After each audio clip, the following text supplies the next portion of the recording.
नमस्कार मंडळी. कसं काय? बरं आहे ना? खरीपाचा हंगाम आता जवळपास संपत आला आहे. पण हंगाम संपला म्हणून आपलं काम संपलं का? तर नाही. कारण आपण सर्वजण आता एका चळवळीचा भाग बनलो आहोत. आणि ही आहे गटशेतीची चळवळ. आता आपलं पीक मार्केटमध्ये गेलं असेल, हाती पैसा आला असेल, पण पैशाबरोबरच आपल्याला एक मस्त भांडवल मिळालं आहे. हे भांडवल म्हणजे आपला गट.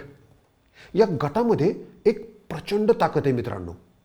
एस-ओ-पीचा वापर असो, शेतीशाळेत हजेरी, इर्जिक, दशपर्णी निमार्क बनवणे, आपण आपल्या गटाच्या ताकदीच्या जोरावर आपल्या शेतीत आमूलाग्र बदल घडवून आणला आहे. सर्वप्रथम तुम्ही जे काम करून दाखवलंय त्याचा फक्त पाणी फाउंडेशनलाच नव्हे तर अवघ्या महाराष्ट्राला अभिमान आहे. मंडळी, गटशेतीची ताकद इथं संपत नाही बरं का. आपण शेतीचा हंगाम संपल्यावरही आपलं आयुष्य अजून समृद्ध करू शकतो. आपल्या शेतामध्ये आपण शेतीशी संबंधित दीर्घ पल्ल्याची कामं करून आपल्या उत्पन्नात व उत्पादकतेत वाढ करू शकतो आणि आपली समृद्धीची शिडी अजून वेगाने चढू शकतो. आता ही शेतीच्या फायद्याची दीर्घ पल्ल्याची कामं म्हणजे काय सांगतो.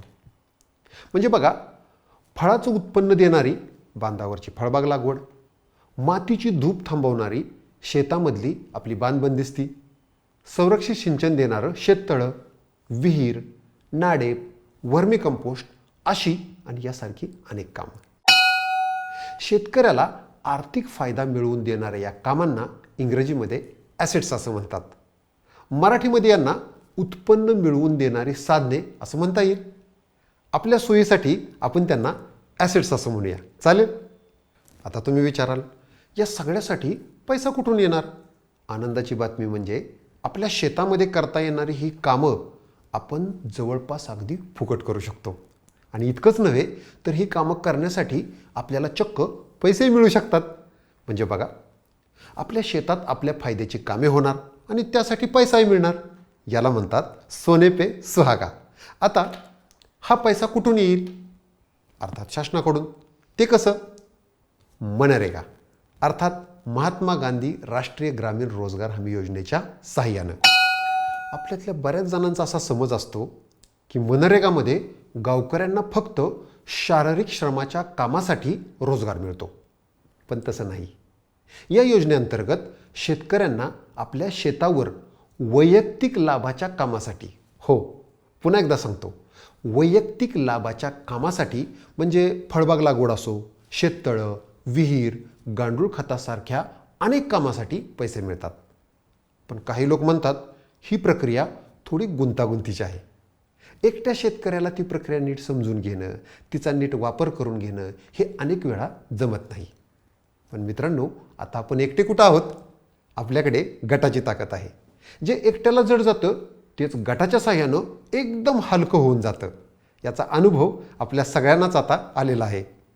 गटाची ताकद वापरून इतर सदस्यांच्या मदतीने, जोडीगोडीनं आपण मनरेगामधून आपल्या शेतात ही कामं अगदी सहज म्हणजे सहज करू शकतो. चला आता पाहूया मनरेगामधून आपण आपल्या शेतात वैयक्तिक लाभाची कामं म्हणजेच ॲसेट्स कसे बनवायचे. तर मंडळी, या मनरेगा योजनेमध्ये ग्रामीण पातळीवर करावयाच्या 266 कामांचा समावेश केला गेला आहे. यामध्ये अनेक मृद व जलसंधारणासह शेतीशी निगडीत कामांचाही समावेश आहे. यापैकी शेतीशी निगडीत अनेक कामं वैयक्तिक लाभासाठी आपण आपल्या शेतावर करू शकतो. मित्रांनो, वैयक्तिक लाभाची शेतीशी निगडीत अशी कोणती कामं आपण मनरेगात करू शकतो यातील काही मोजक्या कामांची एक यादी आता तुमच्या स्क्रीनवर दिसत आहे. तिचा एक स्क्रीनशॉट काढून घ्या. यादी तर पाहून झाली. आता ही कामं आपल्या शेतावर कशी करायची हे आपण टप्प्याटप्प्यानं पाहूया. यातील टप्पा क्रमांक 1, जॉब कार्ड. मित्रांनो, यातला सगळ्यात पहिला टप्पा आहे जॉब कार्ड. मनरेगा अंतर्गत कोणतंही काम करण्यासाठी जॉब कार्डची आवश्यकता असते.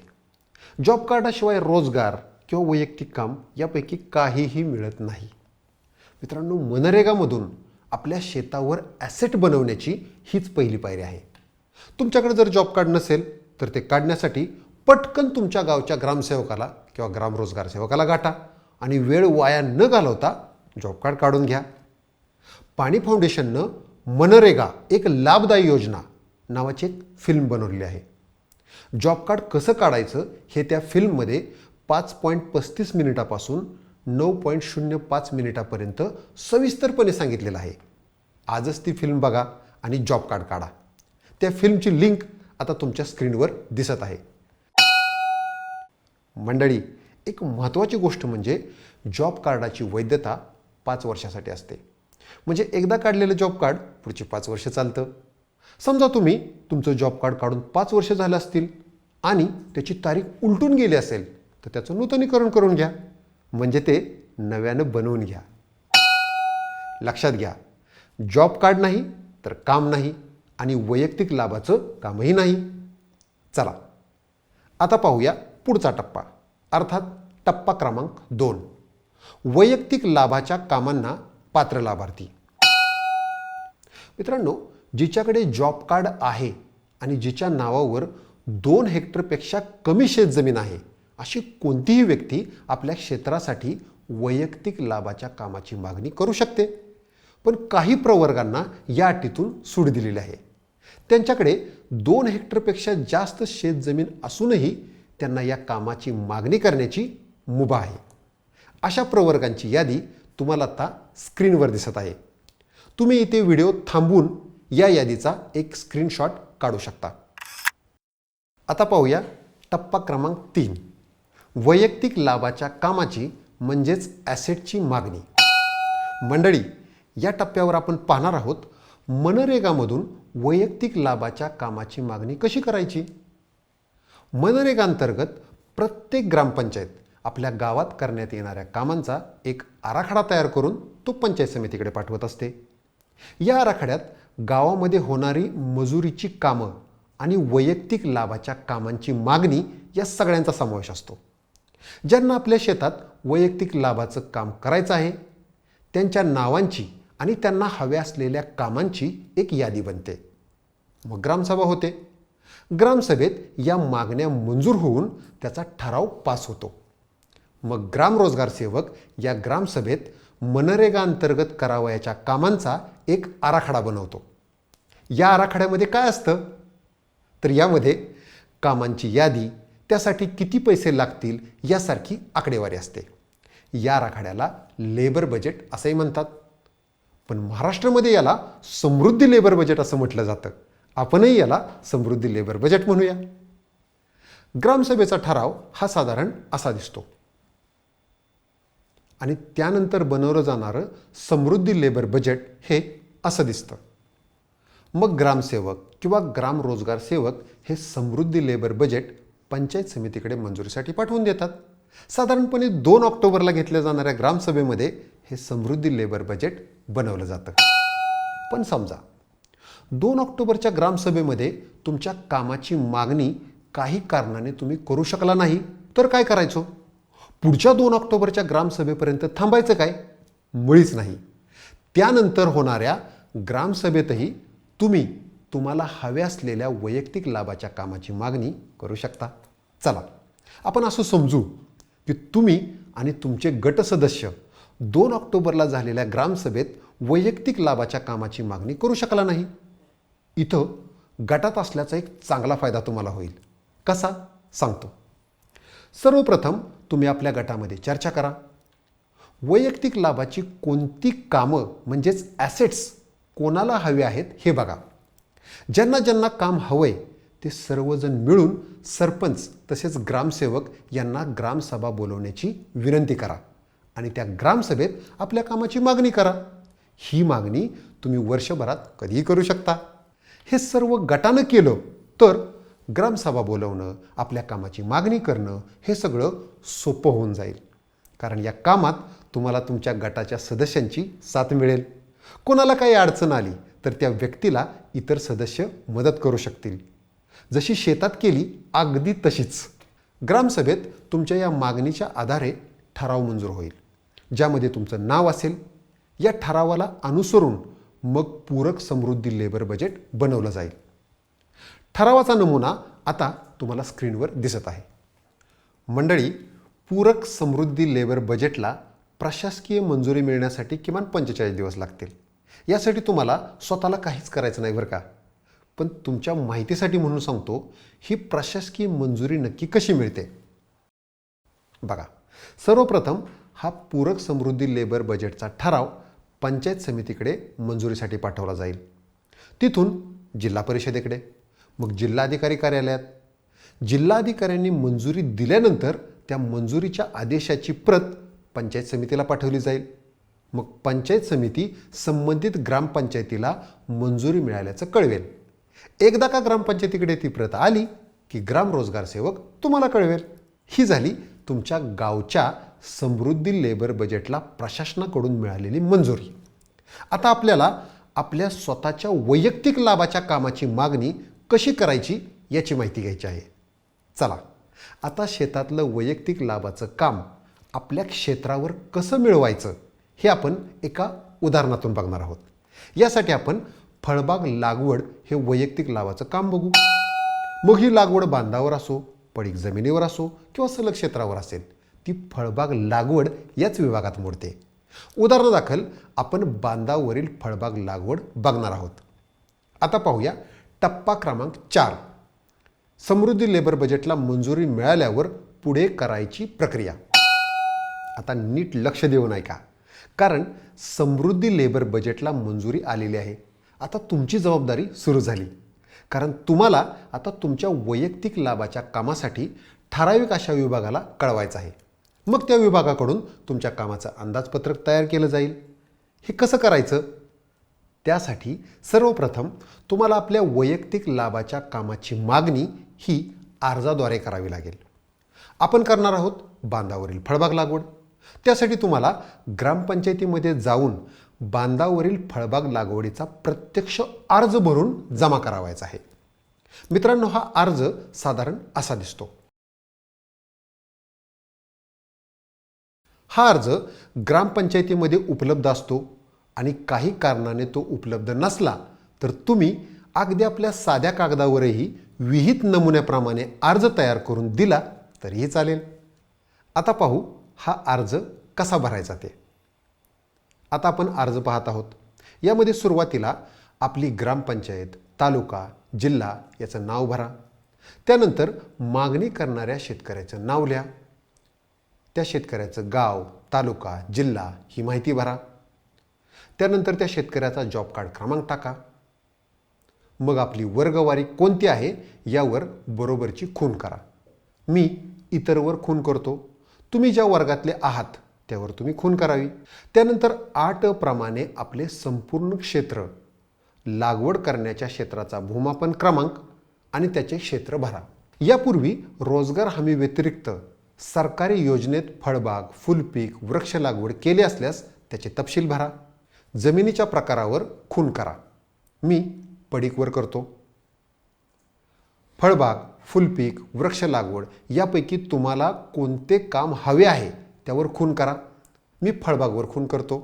ही मागणी पुढील 3 विभागापैकी कोणत्याही विभागाकडे तुम्ही करू शकता. यापैकी पहिला विभाग आहे पंचायत समिती, दुसरा कृषी विभाग आणि तिसरा सामाजिक वनीकरण विभाग. आता कोणत्या विभागाची निवड केल्यास काम लवकर विनाअडचण होईल हे ग्रामसेवकाला, ग्राम रोजगार सेवकाला विचारा. त्यांचा सल्ला घ्या किंवा आजवर वैयक्तिक लाभाच्या कामाची अशी मागणी करून काम करून घेतलेल्या शेतकऱ्यांना विचारून त्यांचा सल्ला घ्या. तुम्हाला कोणाकडून ही फळबाग हवी आहे त्यावर खूण करा. आता मी कृषी विभागावर खूण करतो. आता एकूण क्षेत्र भरा. मग तुम्हाला हव्या असलेल्या प्रजातींचा क्षेत्र व रोपांची संख्या हा तपशील भरा. मी केशर आंबा ही प्रजाती निवडलेली आहे. खालीलपैकी ओलिताचं साधन काही असल्यास त्यावर खूण करा. मी विहिरीवर खूण करतो. तुमच्या आधार कार्डाशी लिंक असलेला बँक खात्याचा तपशील भरा. यामध्ये बँकेचं नाव, खाते क्रमांक, शाखा, IFSC कोड भरा. याशिवाय पासबुकचे पहिले पान, शेवटचे ट्रान्झॅक्शन झालेले म्हणजेच व्यवहार झालेले पान, चेकबुक असेल तर त्याचे पहिले पान याची झेरॉक्स जोडा. खाली स्थळ व दिनांक लिहून आपली सही करा किंवा अंगठा लावा. त्यानंतर आपल्याला संमतीपत्रावर सही करायची आहे. आपण मागणी केलेल्या कामाला मंजुरी मिळाल्यावर ते काम तुमच्या क्षेत्रावर करण्यास तुमची संमती असेल तर आपला भूमापन क्रमांक लिहून सर्वात खाली आपले नाव लिहून सही करा किंवा अंगठा लावा. मग ठिकाण दिनांक भरून साक्षीदाराची सही घ्या. झालं. फॉर्म तर भरून झाला. आता यासाठी लागणारी इतर कागदपत्रे पाहूया. यामध्ये 7/12चा उतारा. मित्रांनो, हा करंटचा म्हणजे चालूचा असावा, जुना नसावा. नंबर 2 8चा उतारा. नंबर 3 आधार कार्डाची झेरॉक्स. नंबर 4 आधार कार्डाशी लिंक असलेल्या बँक पासबुकाची झेरॉक्स. नंबर 5 जॉब कार्डाची झेरॉक्स. नंबर 6 तुम्ही जमीन धारणेच्या नियमात मिळणाऱ्या सुटीसाठी पात्र असाल तर त्यासाठी अधिकृत शासनाचा पुरावा. उदाहरणादाखल जातीचा दाखला, महिला कुटुंब प्रमुख किंवा दिव्यांग असल्याचा दाखला यासारखे. एकदा का अर्ज भरला आणि आवश्यक कागदपत्र जमा केली की ती सगळी कागदपत्रे ग्रामसेवक किंवा ग्राम रोजगार सेवक संबंधित विभागाकडे मंजुरीसाठी पाठवून देईल. आपण अर्जात कृषी विभाग निवडला होता, त्यानुसार आपला अर्ज तालुका कृषी अधिकारी कार्यालयाकडे पाठवला जाईल. कृषी विभाग त्याचं अंदाजपत्रक तयार करेल आणि मग त्याला मंजुरी देईल. या अंदाजपत्रकामध्ये मजुरी आणि साहित्य अशा दोन्हीसाठी स्वतंत्र निधीची तरतूद असेल. हा अर्ज भरणं काही जणांना किचकट वाटेल. मंडळी, अशा वेळी गटानं हे काम करण्याचा एक मस्त फायदा तुम्हाला होईल. तुम्ही गटात एकत्र बसून आपापले अर्ज भरले तर एकमेकांच्या मदतीनं एकमेकांच्या शंका कुशंका सोडवत तुम्हाला हे सहज करता येईल. तुम्हाला काय वाटलं? इर्जिक फक्त शेतातच करता येते, ती अर्ज भरतानाही करता येते. चला आता पाहूया पुढचा टप्पा. टप्पा क्रमांक 5. अंदाजपत्रकाला तांत्रिक व प्रशासकीय मंजुरी.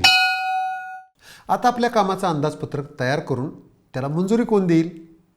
आपण आपल्या अर्जात कृषी विभाग निवडला आहे, म्हणूनच आपल्या अर्जावर पुढची प्रक्रिया कृषी विभाग करेल. त्यासाठी कृषी विभागाचा अधिकारी म्हणजेच कृषी सहाय्यक गावात येईल आणि सर्व तांत्रिक बाबी तपासून एक अंदाजपत्रक तयार करेल. तो ते अंदाजपत्रक तांत्रिक मंजुरीसाठी मंडल कृषी अधिकारी यांच्याकडे पाठवेल. तांत्रिक मंजुरी मिळाली की त्या अंदाजपत्रकाला तालुका कृषी अधिकारी प्रशासकीय मंजुरी देतील.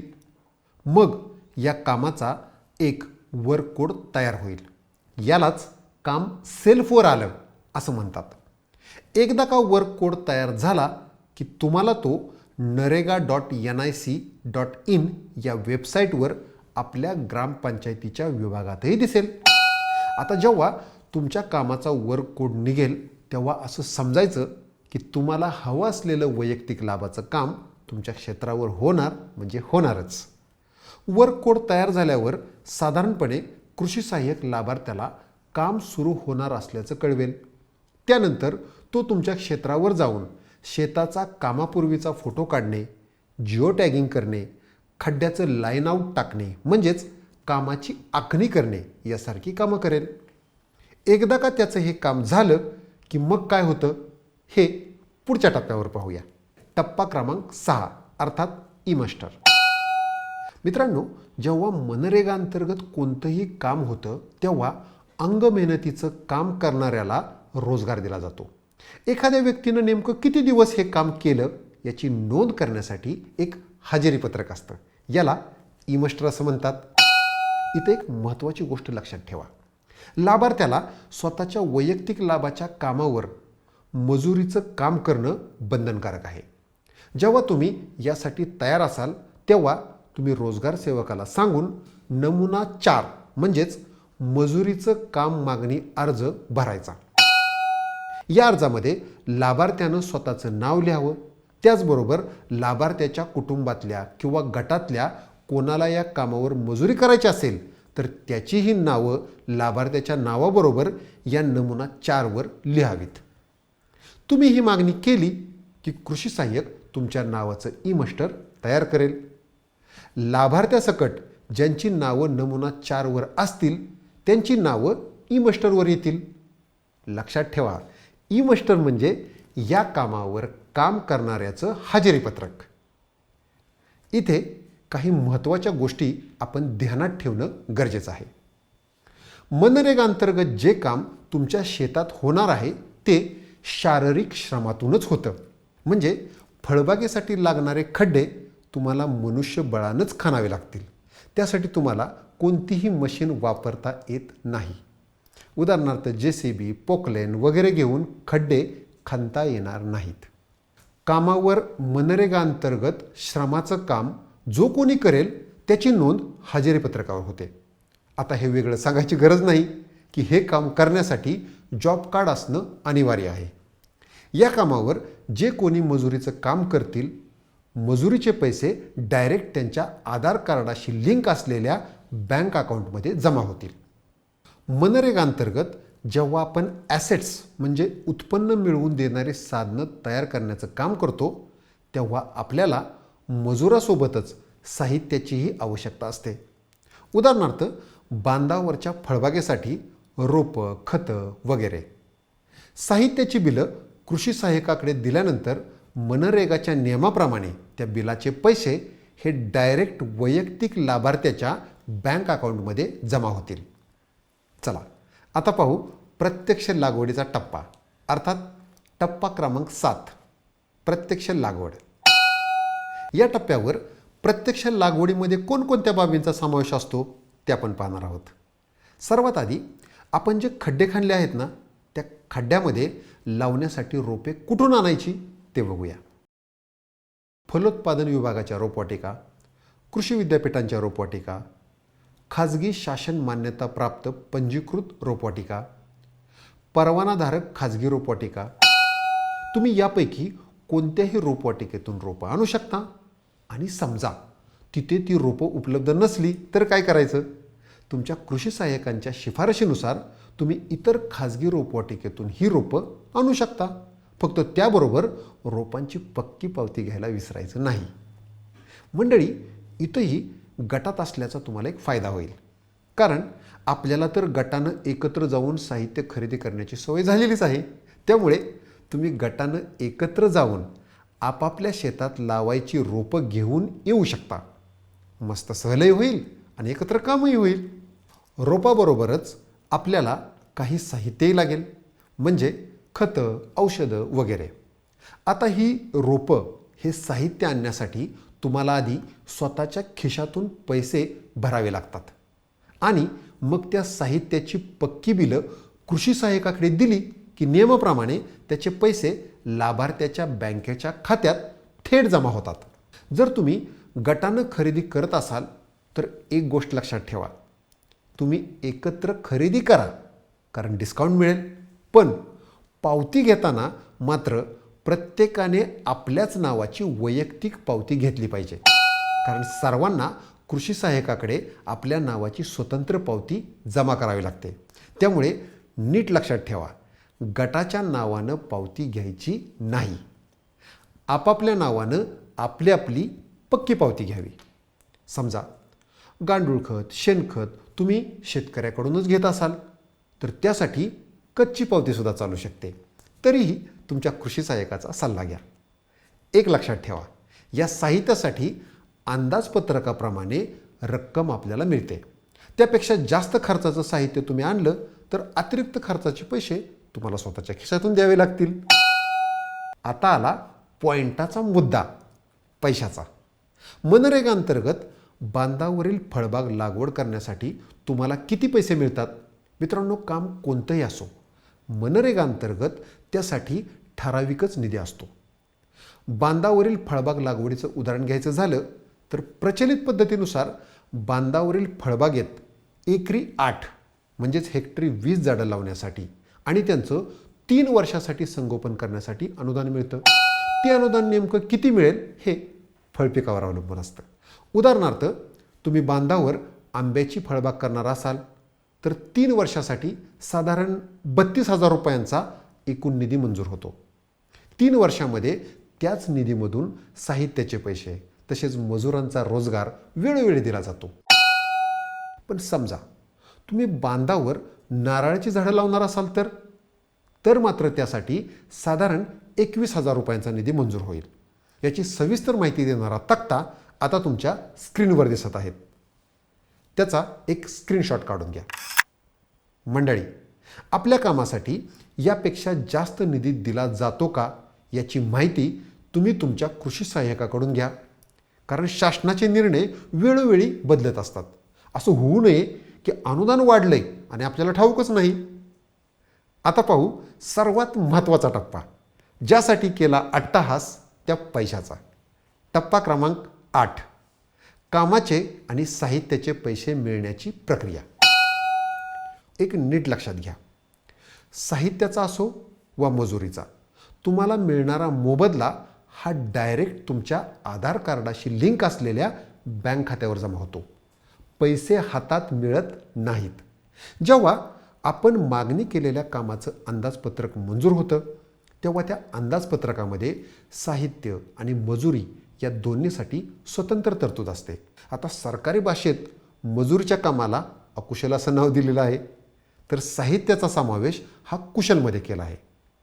अकुशलमधून तुम्हाला या कामाला लागणारी स्वतःची मजुरी, त्याचबरोबर कुटुंबातील इतर जॉब कार्ड धारकांची मजुरी किंवा तुमच्या गटामधले इतर जॉब कार्ड धारक मजूर म्हणून लागणार असतील तर त्यांची मजुरी दिली जाते. ही मजुरी थेट मजुराच्या बँक अकाउंटमध्ये जमा होते. कुशलमधून साहित्याचे पैसे थेट लाभार्थ्याच्या बँक अकाउंटमध्ये जमा होतात. हे सगळं कसं होतं ते आपण आपल्या फळबाग लागवडीच्या संदर्भामध्ये एक उदाहरणासह बघूया. लाभार्थी आणि इतर मजूर कामावर येतील. पहिल्यांदा ग्राम रोजगार सेवक कामावर हजर असलेल्या मजुरांची नोंद ई-मास्टरमध्ये करेल, म्हणजेच त्यांची हजेरी घेईल. दर आठवड्यातून एकदा तो हे ई-मास्टर कृषी सहाय्यकाकडे देईल. कृषी सहाय्यक मग प्रत्यक्ष कामाच्या साईटवर जाऊन झालेल्या कामाचं मोजमाप करेल. घेतलेले आकडे तो आपल्या मोजमाप पुस्तिकेत भरेल. कामासाठी जे काही साहित्य लागलं असेल, म्हणजेच रोपं असेल, खतं असेल इत्यादी, तर त्या साहित्यांची बिलही तो जोडेल. मग तो ई-मास्टर आणि मोजमाप पुस्तिका कृषी विभागाकडे पेमेंट होण्यासाठी पाठवून देईल. त्यानंतर तुमच्या कामाचे आणि साहित्याचे पैसे तुमच्या आधार लिंक असलेल्या बँक अकाउंटवर जमा होतील. मजुरीचे पैसे हे ई-मास्टर भरल्यानंतर 15 दिवसाच्या आत जमा होतात.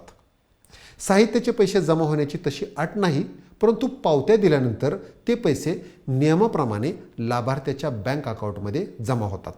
आता फळबाग लागवडीच्या कामामध्ये आपल्याला हे पैसे कोणकोणत्या टप्प्यावर मिळतील ते पाहूया. मित्रांनो, फळबाग लागवडीचं काम हे दीर्घ पल्ल्याचं आहे. कारण रोपं लावल्यापासून झाडं मोठी होईपर्यंत साधारण 3 वर्षाचा काळ लागतो. आधी सांगितल्याप्रमाणे फळबाग लागवडीसाठी मनरेगा अंतर्गत मिळणारे पैसेही 3 वर्षाच्या कालावधीमध्ये विविध टप्प्यावर मिळतात. हा 3 वर्षाचा कालावधी कधी सुरू होतो? वैयक्तिक कामाच्या अंदाजपत्रकाला प्रशासकीय मान्यता मिळाल्याच्या तारखेपासून हा 3 वर्षाचा कालावधी सुरू होतो. त्यामुळे तुम्ही हे काम प्रशासकीय मान्यता मिळाल्यानंतर लवकरात लवकर सुरू करावं. हे पैसे 3 वर्षामध्ये कोणकोणत्या टप्प्यावर किती किती मिळतात ते सगळं तुमच्या वैयक्तिक कामाच्या अंदाजपत्रकामध्ये नमूद केलं असेल. यात वर्षनिहाय मजुरीची रक्कम, सामुग्रीची रक्कम, कामाचे मनुष्यदिन, रोपे संख्या व किंमत, इतर साहित्यांची किंमत हा सगळा तपशील येतो. या अंदाजपत्रकाची प्रत तुमचे कृषी सहाय्यक तुम्हाला देतील. कोणत्या कारणानं जर तुम्हाला ती प्रत मिळाली नाही तर त्यासाठी तुम्ही कृषी सहाय्यकांना विनंती करू शकता किंवा त्या अंदाजपत्रकाचा मोबाईलवर फोटो काढूनही घेऊ शकता. आपण उदाहरण पाहिलं फळबाग लागवडीचं. पण मित्रांनो, काम कोणतंही असो, त्या कामाच्या अंदाजपत्रकामध्ये मिळणाऱ्या निधीची रक्कम व त्या निधीचा कालावधी हा सगळा तपशील लिहिलेला असतो. उदाहरणासाठी अंदाजपत्रकामधला हा तक्ता बघा. यामध्ये ही सगळी माहिती तुम्हाला दिसत आहे. आता आपण पाहत आहोत वर्षनिहाय कोणत्या बाबीवर किती अनुदान आपल्याला मिळणार आहे याचा हा तक्ता आहे. यामध्ये पहिल्या वर्षी जमीन तयार करणे, खड्डे खोदणे, खड्ड्यामध्ये माती भरणे, खते भरणे, रोप लावणे, आंतरमशागत करणे, रोपांचं संरक्षण करणे, पाणी देणे इत्यादी बाबींचा समावेश आहे. त्याचबरोबर रोपं, खतं आणि कीटकनाशकं खरेदी करणे यासाठी आपल्याला अनुदान मिळतं. दुसऱ्या आणि तिसऱ्या वर्षामध्ये रोपांचं संरक्षण करणे, पाणी देणे, निंदणी करणे म्हणजेच आंतरमशागत करणे, त्याचबरोबर खते व औषधे खरेदी करणे यासाठी आपल्याला अनुदान मिळतं. मंडळी, फळबाग लागवडीसाठी लाभार्थ्याला पैसे 3 वर्षामध्ये टप्प्याटप्प्याने मिळतात हे आपण पाहिलं. पण त्यासाठी लाभार्थ्याला दुसऱ्या आणि तिसऱ्या वर्षामध्ये जिवंत झाडाची एक किमान संख्या राखावी लागते. जर समजा तुम्ही फळबाग लागवड बागायत जमिनीत केली असेल तर किमान 90% झाडे जिवंत असणं अनिवार्य आहे. पण जर समजा तुम्ही फळबाग लागवड ही कोरडवाहू जमिनीत केली असेल तर 75% झाडे जिवंत असणं अनिवार्य आहे. आता काही महत्त्वाचे मुद्दे पाहू आणि आपण आज काय काय पाहिलं त्याची एक उजळणी करूया. ज्या दिवशी प्रत्यक्ष मजुरीचं काम सुरू होतं त्या दिवसापासून ग्राम रोजगार सेवक ई-मस्टरमध्ये काम करणाऱ्या मजुरांची हजेरी लिहितो. दर 7 दिवसांनी ई-मस्टर पेमेंटसाठी पाठवलं जातं आणि त्यानंतर 15 दिवसाच्या आत मजुरांना पेमेंट होतं. लागणारं साहित्य, रोपं, खतं, औषधं आणि इतर आवश्यक साहित्य हे कुशलमध्ये गृहीत धरलं जातं आणि याचे पैसे सुरुवातीला लाभार्थ्याला स्वतः द्यावे लागतात. खरेदीच्या पक्क्या पावत्या जपून ठेवाव्यात व सर्व पावत्या कृषी सहाय्यकाकडे वेळोवेळी द्याव्यात. ही सगळी माहिती कृषी सहाय्यक मोजमाप पुस्तिकेमध्ये भरतात व त्यानुसार लाभार्थ्याच्या खात्यात नियमाप्रमाणे पैसे जमा होतात. रोपं, खतं, इतर साहित्य व झालेलं मजुरीचं काम याची कृषी सहाय्यकाने मोजमाप पुस्तिकेत अचूक नोंद केली आहे का याची खात्री करा. तुम्ही तुमच्या गटातल्या इतर काही लाभार्थ्यांच्या बरोबर एकत्र खरेदी केली असली तरी तुम्हाला स्वतःची स्वतंत्र वैयक्तिक बिलं ही घ्यावीच लागतील. स्वतःच्या नावावर बिलं असणं अत्यंत महत्त्वाचं आहे.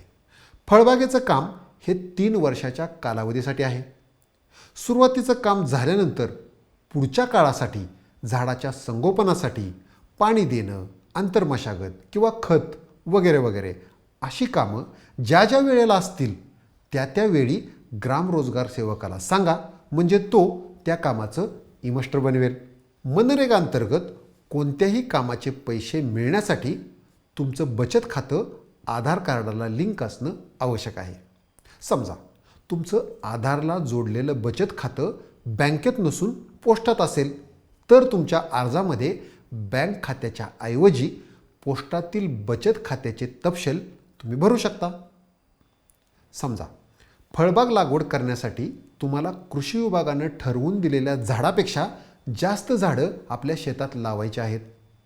तुम्ही अशी झाडं लावू शकता, पण जास्तीच्या झाडांचा खर्च तुम्हाला स्वतःच्या खिशातून करावा लागेल. आता दीर्घ पल्ल्याचा विचार केला असता हा खर्च आता करणं इष्ट ठरतं, कारण आपल्याला आपल्या समृद्धीकडे वाटचाल करायची आहे आणि त्यासाठी आपल्याला आपल्या शेतातून जास्तीत जास्त नफा कसा मिळेल याकडे लक्ष द्यायचं आहे. बांधावरच्या फळबाग लागवडीचा विचार केला तर असं दिसतं की कृषी विद्यापीठांच्या शिफारशीनुसार 1 हेक्टर क्षेत्राच्या बांधावर 20 पेक्षा जास्त झाडं लावता येतात. जास्त झाडं म्हणजे जास्त उत्पादन.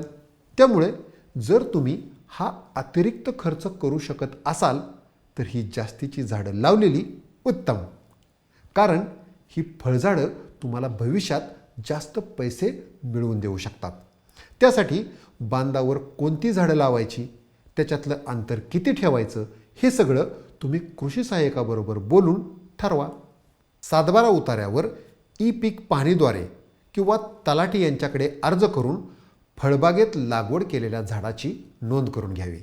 मनरेगा अंतर्गत वैयक्तिक लाभाच्या कामासाठी महाराष्ट्र शासनानं एक अँड्रॉइड मोबाईल ॲप बनवलेलं आहे, ज्याचं नाव आहे मनरेगा 2023. सध्या तरी केवळ फळबाग लागवड आणि सिंचन विहीर या कामांचा समावेश या ॲपवर केला गेला आहे. येणाऱ्या काळात त्यावर अजून कामे येतील. तरीही ग्राम रोजगार सेवकाकडून त्याची माहिती घ्या आणि ॲपचे फायदे समजून घ्या. मित्रमैत्रिणींनो, या व्हिडिओमध्ये आपण मनरेगा अंतर्गत आपल्या शेतात ॲसेट्स म्हणजेच वैयक्तिक लाभाचं काम कसं मिळवायचं, त्याचे वेगवेगळे पैलू कोणते हे पाहिलं. त्यासाठी आपण बांधावरील फळबाग लागवड या कामाचं उदाहरणही घेतलं. त्यामध्ये कोणकोणत्या बाबींचा समावेश होतो याची सविस्तर माहिती घेतली. आता काम कोणतंही असो, फळबाग, सिंचन विहीर, बांध बंदिस्ती वगैरे वगैरे, त्याची मागणी करण्याची प्रक्रिया एकच असते. ती काय बदलत नाही बरं का.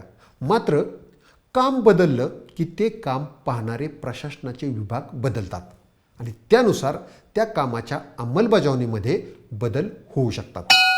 आपल्या वैयक्तिक लाभाच्या कामाची म्हणजेच ॲसेटची मागणी करताना हे लक्षात ठेवा.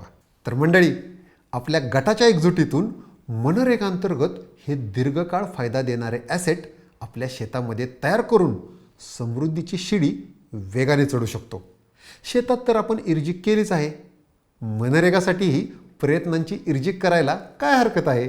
यातून शेतात काम करण्यासाठी तुम्हाला रोजगारही मिळेल, म्हणजे आम के आम आणि श्रमाचेही दाम, तेही आपल्याच बांधावरच्या फळबागेतले बरं का.